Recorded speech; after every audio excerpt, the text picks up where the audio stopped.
the fact that Jim Jordan spent the weekend bullying the moderates, Yeah. and and I suppose it's cynical. In my newsletter I quoted somebody as saying, moderates always cave. It's a story as old as time. They do. The normies do. are just like, and apparently they are still afraid of a mean tweet.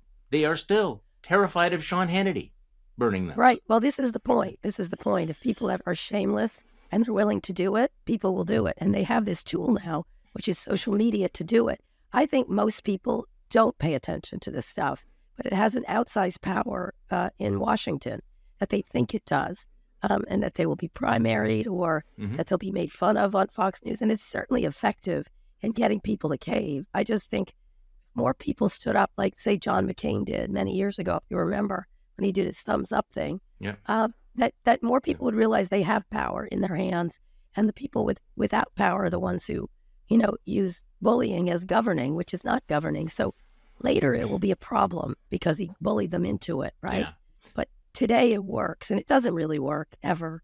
No, it's not going to work. I mean, the House is still going to be dysfunctional. It's still going to be a complete clown car because whoever is the speaker still has that narrow majority, and you have the crazed slavering jackal caucus that still has power. But you make an interesting point. One of the things that I think would have surprised the founders is the willingness of so many people in power to step back and give up their power. They thought people would be jealous of their power. The number of senators or centrist congressmen, committee chairmen who've decided, you know what, I could be relevant, I could have clout, but I'm going to turn myself into a potted plant. It's pretty amazing. I'm not surprised. I think they did anticipate it. They did anticipate this idea that people would give up power, and they were scared of it, actually. They were scared of that man who had no shame, right? They anticipated it many times in much of their writing. And I think that's why they designed it the way they did, which was because they understood that someone who felt like a king would show up at some point. Now, it took this long for it to happen, and that they would have no governors, I guess, no governors. And what's interesting is that it does work, and it ultimately, if you have no shame, you can do very well in politics these days. I don't think you actually are effective. Yeah. No, and not necessarily effective. I mean, but it depends how you define effectiveness. So, Jim Jordan, if he becomes the speaker, will be able to push through defunding the prosecution of but he won't. Donald but he Trump. Won't. Yeah, but I mean, he won't actually defund it. But I mean, it's effective in the sense that he gets to pose for holy pictures. He gets the clicks, he gets the buzz, he gets the love. Right. It's all about attention seeking. I mean, that's what's happening among the tech people. It's all about, look at me. It's narcissism, writ large. And I think what's interesting is I was thinking about the election in Poland. I think most people don't like this.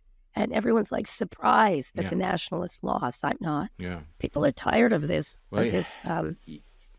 hypocrisy. And I think regular voters are, for sure. Not everybody. There's going to be a group of people that no matter what you do, believes in this because they've been fully propagandized through social media, through constant repetition, and they will be that way, and that's the way they are, and there's nothing you can do about it. Well, talk to me about most people are not like this. So talk to me about how this played out on social media, because there, on one level, it appears that what used to be known as Twitter, which has been completely f***ed over by Elon Musk, is less influential. But I just get this kind of the sense that the siloing has become more intense. But so give me your sense of how this speaker's race played out on social media. Yeah, I think it's just being destroyed in real time. You're seeing smaller and smaller echo chambers between and among people. And then it's fed by a media, I'm sorry to say, that just covers it like it's breathless. Like, now this person's out, now that person. Yeah. So it's a lot of information and no meaning. What does it actually mean? Yeah. And so it's designed to be like that. It's designed for enragement.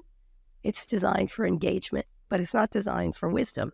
Right. And so if you look to, and it's also addictive, it, you can't stop looking. Right. Right? And so what actually happens? What's the actual result? Which is nothing, which is gridlock, which is nothing ever passes. And slowly but surely, they lose elections, and they're not comfortable. They're much more comfortable being, and I hate to use this term, but a bomb thrower than an actual governor, right? It's much easier to do that. And social media makes that easier from a word point of view, is throw, verbal bombs all around the place and call attention to yourself. That's the phenomena of George Santos, Why are we looking at this incompetent person? Why? Like every minute you look at him is a waste of a minute you have in your life. But it's addictive. Yeah, it is addictive, and I've wasted so many minutes. So let's just on Jim Jordan for a moment. I mean, we've talked about the role that he played on January 6th. His long track record of legislative incompetence, inefficiency, extremism. He's the guy responsible for that tweet. Was it Elon, Kanye, Trump? But as you pointed out on your podcast, there's more stuff coming on him, which makes this all the more interesting, because he's got all of this baggage, all of these questions, all of this history, and yet there are more shoes to drop with Jim Jordan, aren't there? Yes, 100%. These are these stories around what he did when he was a wrestling coach. Now, look, everyone's innocent till proven guilty, but there's a lot of material here about how he behaved that is problematic at the very least. We'll see how the reporting comes out. Apparently, the Washington Post is working on a piece about this. It sort of reminds me, and I don't remember the guy's name because I've luckily forgotten him, who was running in Alabama, who had all kinds of hair on him. Roy Moore? Yeah, picking up girls in malls, that kind of thing. I think this guy is, in this internet age, people are narcissists, and they think they can't be touched. They think there aren't, repercussions for their behaviors long ago. Now, again, I don't know if he did what they said. I certainly have listened to a lot of testimony from wrestlers who said he did it. We'll see. We'll see if that happens in these reported pieces, if there's lawsuits. It shows the height of arrogance to think that this is not going to be a problem. I think it is going to be a problem. And to put yourself out there says to me, wow, you really don't think you can be touched. And of course, in the internet age, there's that line, everything is written. It's not erasable. The internet age is not erasable. It is your permanent record. Everything is written in indelible ink. Yeah. And that's an issue. And of course, then there's the propaganda that's on top of it. And Jordan in particular, I've dealt with him mostly around tech stuff. He's completely ignorant around tech stuff. And he always, whenever he gets in trouble, he starts yelling First Amendment. And I'm sort of like, that's not the point here. But he does that he's cosplaying a defender of the First Amendment, which of course he's not. See, I think this he is does one of the, that. That's when I've had that experience with him, which I'm like, you're actually not very smart. Is what my problem again, and that's one of the reasons why he is not ready for prime time. I mean, so the spotlight is going to get even brighter on him. The Washington Post working on this investigative piece, which you talked about.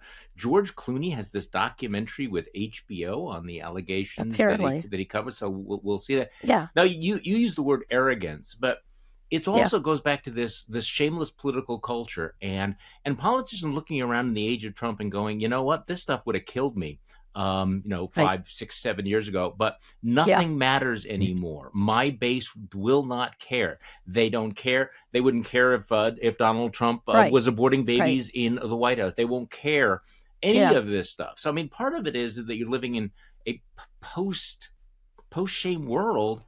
And because Jim Jordan wouldn't be possible except in a post-shame world. Well, there were people like him, like Huey Long. We've had a history of these kind of, cosplayers is what I call them. Demagogues. Where they demagogues. It's not a new, fresh thing for the United States of America or anywhere, really. The problem is the only one who's actually good at it is Donald Trump. Yeah. Like, let me just say, he is the greatest troll in history, and he's quite good at it. I don't think these other people have as much protection when they start down this road, right? I think there's two people who actually do very well, and they're quite opposite, which is AOC, who's very deft at social media, and Donald Trump. And I wrote a column comparing them. It's very different people, very different messaging. But I think everyone else really is I sort of am like, step away from the keyboard, step away now. And you see it everywhere, everywhere, whether it's this Israeli Hamas thing or Ukraine. Everybody's an expert when they have no expertise. And, they don't have any governor because it's addictive. And but they all think they're experts. That's also part of the addictive, the addiction of social media is that you spend enough time and you think you are smart, but what you really have is a couple of phrases, bumper stickers that are tacked together. Sure. But it is a misinformation universe. Well, speaking of the shared reality, of course, what's going on, I don't want to get into the weeds on Israel and Hamas, but kind of an extraordinary moment where Joe Biden is getting on an airplane. He's going there tomorrow. He is. He's doing a great job, actually, honestly. What do you think of that? Because I on one level, I think this is a bold move. This shows how vigorous he is. I think he's handled it well. I think he has drawn the moral lines very, very clearly. But generally, you don't throw the president into a situation like this without knowing whether you have all the diplomatic ducks in a row. It's a risky. It's a risky big move. Risk. It is a risky move, but I kind of like it. It's sort of, he understands that everything now is this kind of thing where acts, symbolic acts, and I think that probably it's my only issue is the danger, right? Is obviously the security issues around it in this region right now. That said, I think he understands the power of pictures and photos and support that people, and he's trying to, he's in a presidential race against Trump right now. And you have this guy, I don't know what's going on with him. Like lately, it's kind of like there's something going on with his tan, and then he's slurring his words, and then he's talking about Hamas being smart. And then there was something about Christmas. It seems like he wants weird. To contrast. It was, but that's all right. Every day of the week and twice on Sunday, Trump does something weird. And we're used to that. We're sort of become inert to his And does any of it make any difference? I mean, I'm sorry to even ask not the to question. His fans. No, not to his fans, no. But I mean, no, I don't. No, my mother was not a Trump supporter, then became a Trump supporter through Fox News, and now is like, what is wrong with him? And I think there's a lot more people who are saying, what is wrong with him? She really thinks he's in it for himself. Like, you know what I mean? Like and I don't know if that will stick, but it's certainly, I've never heard her say that until recently. Yeah, the other big defense I get is when you point out there's something wrong with this guy, of course, is the people on the right are completely pre-programmed right now to say, well, but Joe Biden is senile, Joe Biden can't do anything, which again makes a bold move like going to Israel. He gave a great speech and he's going to Israel, and this guy's talking about Christmas. He did. Or Christmas. We'll see about that. I don't know if you saw Chris Christie has a new ad where he actually highlights Donald Trump's comments on Hezbollah being so smart. Yeah. And he uses the word "this fool." Only a fool would say this. And I thought it was interesting how many times he said, we cannot reelect this fool. Yes. Chris Christie's not going to be the next president of the United States, but boy, he's throwing some roundhouses. He is. I think talk about someone who knows how to use social media well. He's really good about that. I interviewed him. I think one of the problems that he has is he was with him until he was against him, right? Yeah. It's sort of John Kerry-esque. I think it's fine to have changed your mind, and I think that's what we don't allow people to do. Like, I was wrong. Whether it's Anthony Scaramucci or Chris Christie, we have to allow people to say, wow, I was, and that's hard to do because, I just encourage you when my mom is saying stuff like that. I'm like, yeah, look at this, like that. Like, that's right. You don't want to say you were stupid to have bought this. And at a certain point, it's all hands on deck. If we cannot have the luxury of not having the enemy of our enemy not be our friend. So, right. I find that distasteful. One of the things I think about is, you remember the silent majority with Nixon? Oh, yeah. I think there's a silent majority of people who've just about friggin' had it, and they just want to deal with their kids and the economy and crime. Crime is something you should be concerned about. Right. And drug use and making a good living. They're concerned about AI and what it'll do to their jobs, justifiably. And I think there's a lot of people like that who are like, this is a circus. And Jim Jordan is a clown, and Donald Trump is a clown, and there are serious things happening.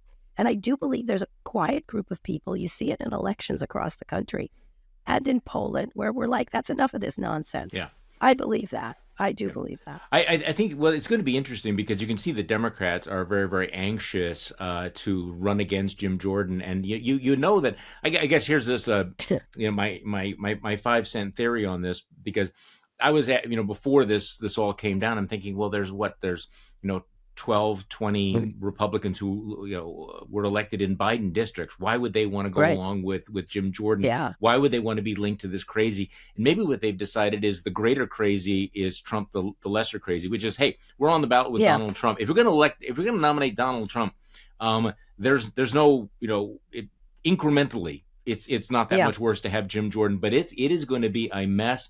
And the more people find out about Jim Jordan, right? He can't do anything, correct? Well, but your point is interesting, is that he is counting on that post-shame politics. I don't think he's ready for prime time. I don't think that he's going to survive in the spotlight as well as somebody else. And if he thinks that he's going to get the same moral pass as Donald Trump, I think he's somewhat naive.